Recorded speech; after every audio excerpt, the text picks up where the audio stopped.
Alors là, c'est au criminel, comme de raison. Alors l'avocat, qui est notre ami qui représente mon conjoint, le criminel, il dit, moi, mais l'histoire du 20 ans, là, c'était quoi? C'est parce que vous lui en vouliez, hein, M. Trottier? Il dit, non, non, non, non, c'est pas ça. J'étais pas loin, puis j'ai dit, là, tu veux pas régler à ta fédération, tu venais pour 20 ans. Dans le bref de paix. Il parle de ça dans le bref de paix. Là, l'avocat demande, mais pourquoi vous êtes mêlé de ça, vous? Ben quoi? Mais pourquoi vous êtes mêlé de ça si M. Trottier trouve avec un organisme quelconque? Oh, oh, oh, oh, oh, oh, on va l'avoir, là. Bon, il y a un petit peu trop parlé. Alors, 22 novembre, un engagement de ne pas troubler la paix, ne pas troubler l'ordre public. Bon, c'est un loin de ces choses, là. De nos brefs de paix. Bon, janvier 2013. Là, on est allé à la cour pour les amendes. Le 29 janvier, on va se faire à la cour pour les amendes avec la juge Dominique Slater. Pour les fois qu'on les empêchait de passer, tout ça. Il y avait deux véhicules, les deux véhicules du voisin et de sa conjointe qui étaient dans la cour du palais de la justice. Je les ai posés. Alors, il suit ça, lui, le dossier de la fédération, là, le jugement, puis les procès avec la fédération. Il suit ça. 1er février 2013, le jugement de Dominique Slater, les deux camions sont dans la cour du palais de la justice, lui et sa conjointe. Le voisin et sa conjointe sont là. Dossier de fédération. Reconnu coupable, c'est sûr, le chef d'accusation, mon chum est reconnu coupable à trois chefs d'accusation. Moi, sur un chef d'accusation, au total 3 383 $.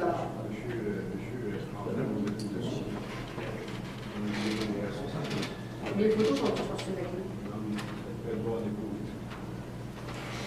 Le jugement de Dominique Slater, oui, c'est ça. Il n'y a pas d'affaire là-dedans, on voit l'affaire de la fédération. C'est ça. Même s'il y a un intérêt quelconque, il est toujours là. On arrive au palais de la justice, il est là.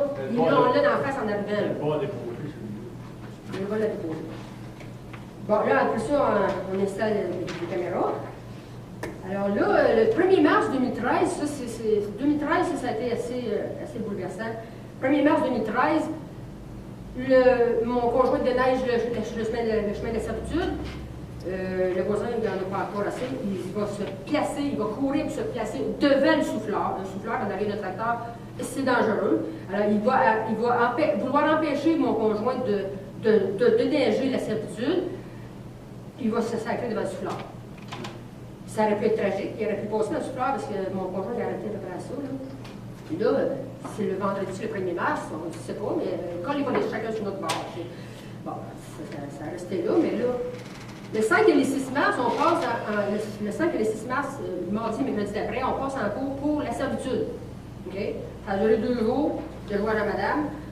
On passe dans le dossier de la servitude, donc le conjoint est là, puis ça. L'avocat du conjoint demande à l'avocat du voisin demande à mon conjoint, mais pourquoi vous ne faites pas affaire avec la fédération?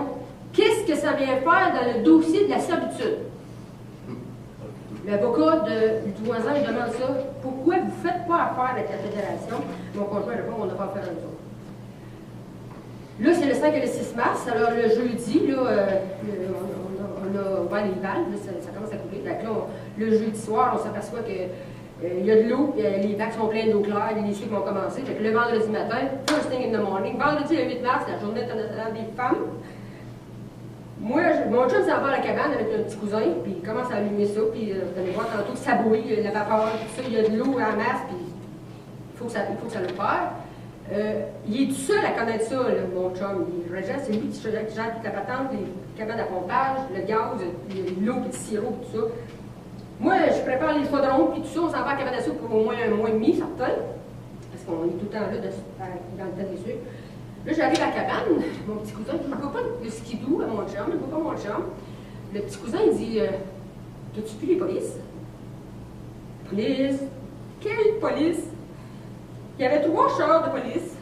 Moi, je suis sortie de chez nous pour m'en aller à la cabane, mais les polices sont retournés à la maison.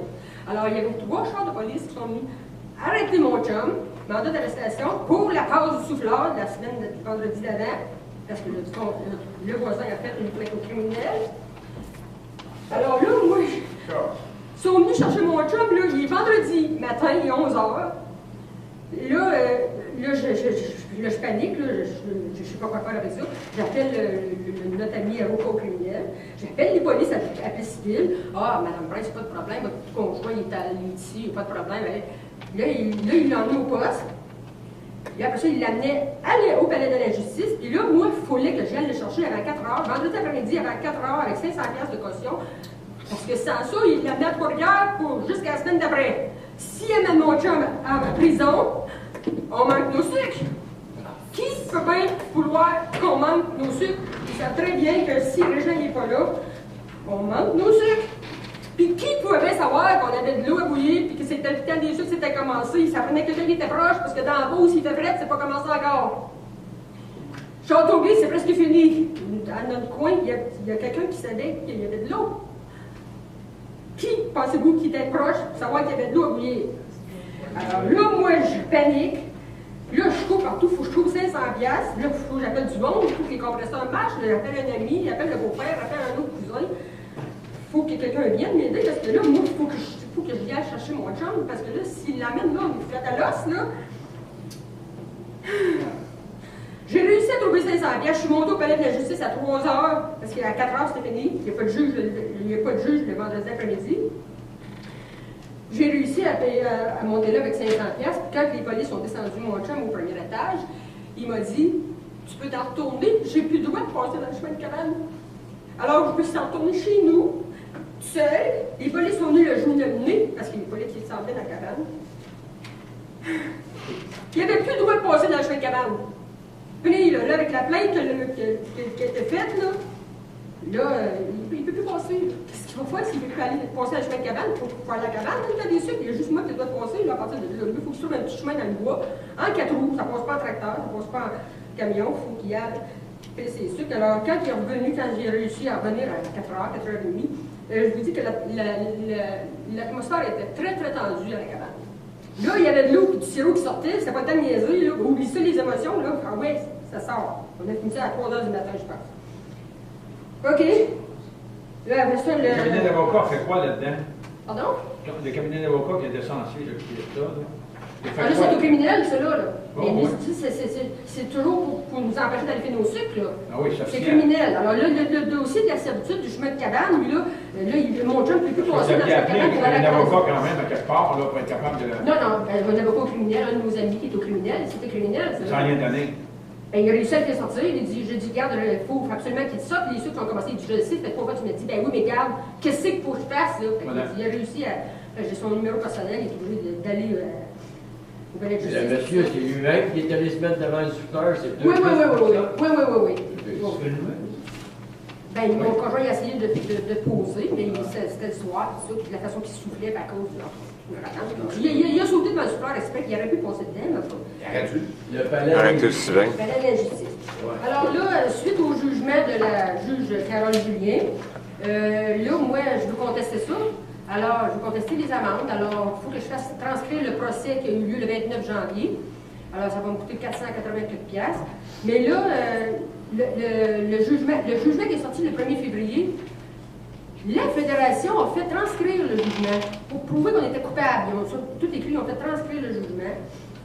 Alors là, la table de chez nous s'est emparée de ça, ça va être long, pour montrer qu'on est des récalcitrants, nous autres. Alors là, ça nous fait une belle réputation. Alors, acériculteur récalcitrant. Au palais de l'injustice de Victoriaville, le vendredi 1er février, la juge Dominique Slater a condamné un couple d'acériculteurs de Princeville à payer 3 000 $ d'amende pour ne pas avoir respecté les ordonnances de la Régie des marchés agricoles alimentaires. Le litige a débuté en 2008 lorsqu'une demande d'enquête a été faite par la Régie, faite à la Régie par la Fédération, concernant les activités d'Angèle-Prince et de Régent Trottier. La Régie les a convoqués, mais ils ne se sont pas présentés. Lors d'une seconde convocation, ils étaient sur place, mais refusaient de collaborer. La Régie a ordonné l'inspection de leur rivière pour déterminer le nombre d'entailles. Les entailles, c'est les trous là, de la rivière. Ce pas les érables, c'est les trous. Parce que quand il y a des gros érables, il y a plusieurs trous. Le couple a été avisé 3 jours à l'avance qu'un inspecteur de la Fédération serait sur place le 23 octobre 2009. À son arrivée, cet inspecteur a constaté qu'un tracteur bloquait l'entrée.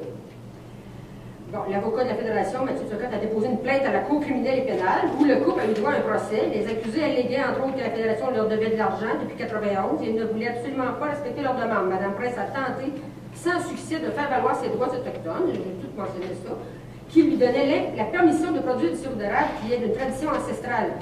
La juge Slater a mentionné en aucun cas vous n'avez pu démontrer vos droits d'Autochtones. Ah, c'est effrayant. Le couple a eu jusqu'à 1 an pour payer les amendes. Furieuse, Mme Prince a dit au juge, à la juge, il y a eu la commission Bastarache, la commission Charbonneau, et bientôt il y aura la commission Sirop. En août, comme il avait contrevenu à une ordonnance homologuée par la Cour supérieure, le 24 septembre 2010, Régent Trottier a été reconnu coupable d'outrage au tribunal par le juge Yves Poirier de la Cour supérieure, ça c'était au 14 septembre. De sorte qu'il devra payer 1 500 $ d'amende. Le couple, le Trottier-Prince, n'est pas au bout de ses peines. La Fédération lui réclame en effet 135 000 $, plus les intérêts pour avoir vendu du sirop à Paris en dehors de l'agence de vente entre les années 2005 et 2010. La Régie a pris le dossier en délibéré et il y a plus d'1 an et demi, la Fédération doit faire une autre demande d'enquête concernant ces mêmes agriculteurs. C'est sur quel journal? Là, ça, c'est l'affaire de chez nous, c'est ça? Là, on pense qu'au dépôt avec le citron, là, on est. Là, ça fait peur aux autres. Donner l'exemple aux autres, c'est ça. Ça fait peur aux autres. La propagande. La propagande, l'intimidation. L'ISS faisait la même chose. Ouais. C'est que déjà en partant, le monde a peur d'avoir peur. Fait que là, ça leur donne une raison comme d'avoir peur. Quand il y a une institution financière, comme ça, je comprends, nous autres. Aucune possibilité d'avoir réglé la vie. Moi, je vais faire une proposition ici, là, pour le grand jury, si vous l'acceptez. Dans la situation où je suis rendu présentement, je demanderai à Mme Prince, Angèle Prince, de me faire signer une procuration, de façon à ce que je m'engage à payer toutes les dettes qui lui sont réclamées présentement. C'est pas compliqué, j'en prends la responsabilité personnelle. Est-ce que le grand jury accepte la proposition que je fais à Mme Prince aujourd'hui? Effectivement. Donc, à l'unanimité? Oui. Est-ce que madame peut vous offrir sa Et est-ce que madame accepte que je m'engage à payer toutes ses dettes? Puis Jacques-Antoine, il paye très bien ses dettes au gouvernement. Privé. Est-ce qu'elle accepte? Oui. Ça, Bon, mais c'est d'accord. c'est Donc, un engagement privé personnel. vous me rédigez une procuration, même que vous savez qu'il va y avoir un avocat aujourd'hui. C'est possible que Michel puisse signer cette procuration-là. On peut la préparer. Il la signera. On fera signer des membres du jury. Moi, je vais signer aussi la procuration. Et on va envoyer ça à tout le monde à qui il doit de l'argent. Puis je m'arrange avec ça. Ça fait l'affaire de tout le monde. Et moi, ça fait mon affaire. Est-ce que tout le monde est d'accord? Mais oui. Bravo. Ouais, hier, on appelle ça le chien. Ici, on a le mandat d'arrestation comme de quoi le 8 mars, ils sont venus chercher mon chum à cabane. Enlèvement. Je vois police que j'ai pas vu, une chance que je les ai pas vus. Là, il y a un engagement sur le dos. Alors, là, il ne peut plus passer dans le chum à cabane, c'est la raison, c'est en 2013. Là, il faut que je paye la transcription du procès, 487 $. À août 2013, il y a une plainte anonyme qui a été faite concernant nos petits cousins qui viennent nous aider. Le chômage leur demande combien il y a dans le temps, le bière à monsieur. Le chômage.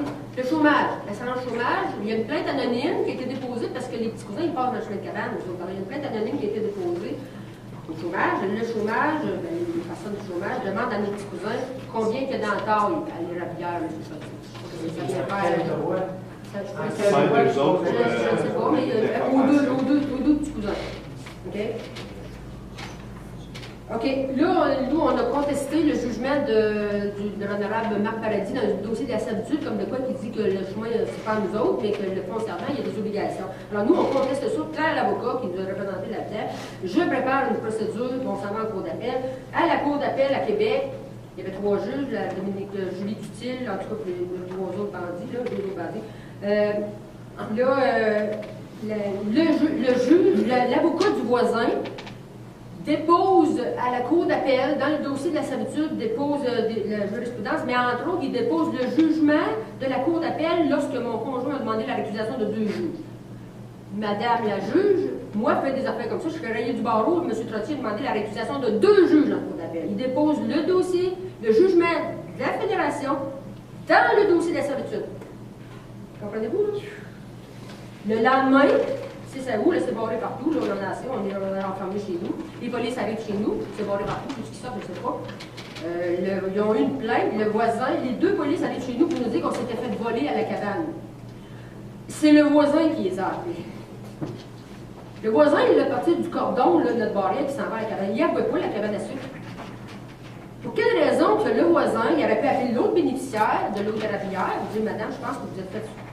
Il a appelé les polices pour dire qu'on s'était fait voler à la cabane. Le voisin, il a appelé les polices. Alors, on s'en va à la cabane à sucre, comme vous faites, on s'est fait voler du gaz, des canisses, puis en tout cas, on s'est fait voler du propre qu'il y avait là. Il savait, c'était pas celui-là. Ben, Position. je n'accuse pas personne, mais c'est encore pas vrai. Le lundi, le 5 août, on est tous là à la Cour d'appel du Québec. L'avocat, le voisin, sa conjointe, puis son avocat, puis nous deux avec un ami qui nous a accompagnés là. Alors, il savait que tout le monde était là. On va pas à la cabane à tous les jours. On va pas à la cabane à tous les jours dans ce temps-là. Bon, là, un moment donné, en 2013, là, c'est ça, c'est curieux, mais en tout cas, c'est vraiment curieux, ça allait arriver de même. Là, en 2013, là, je réalise, là, que là, M. Doyon, il me fait part encore de ça, que l'article 6 puis le M35, ça s'annule, ça. Alors là, je réalise que là c'est grave, qu'est-ce qui se passe, là. J'ai affaire à un gouvernement, j'ai affaire à une fédération. Et là, c'est parce que j'ai des papiers qui disent que c'est la reine qu'on soit avec l'Assemblée nationale. Écris à la reine. Écris à la reine. Madame la notaire, madame, je me saurais, mais s'il y a quelque chose qui se passe, vous dites, c'est tout au courant de ça, parce que c'est vous qui faites les lois, vous faites des lois qui s'annulent. Puis en plus, là, il n'y a pas personne qui me répond aussi, puis il m'avait déjà répondu, il n'a pas répondu les ministres et tout ça. Elle me dit, ben allez voir mon gouverneur général et ses ministres canadiens. C'est la reine. Pas avec la suite. La reine, Oui, la reine va répondre. Allez voir mon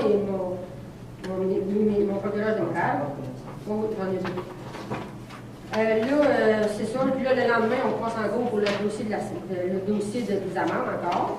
Alors, je lui réponds encore, le 31 octobre, nous devons passer en cours, mais là, je dis, ça marche pas, là, ça marche pas votre affaire, ça doit cesser cette affaire-là. Là. Je qualifie ça comme le plus gros scandale judiciaire du Canada. Il y a deux lois qui s'annulent ici, donc c'est nul, ils n'ont pas aucun pouvoir, les autres. Elle me répond une deuxième fois, allez voir mon procureur général du Canada. Okay? Le 31 octobre, ben là, on passe en cours pour les servitudes. L'honorable Denis Jacques va nous transférer encore plus loin, là. Le 11 novembre 2013, c'est ça, la reine me récrit comme de quoi qu'elle allait voir mon procureur général.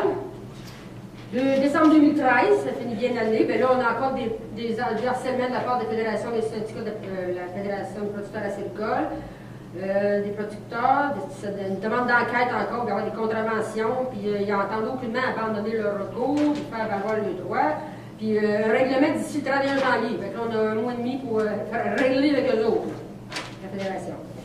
Là, ici, février 2014, ben là, celle-là n'est pas payée pas en tout. On reçoit une grosse brique par huissier. Là, ils ont changé de huissier parce que l'autre devait être pas assez efficace. Hein. Lui, il a mis ça dans notre boîte à mal. C'est un huissier de Trois-Rivières signé à l'encre bleue. Là, on regarde ça de tous nos contrats, tous les jugements, tous les contrats de la terre. Il rajoute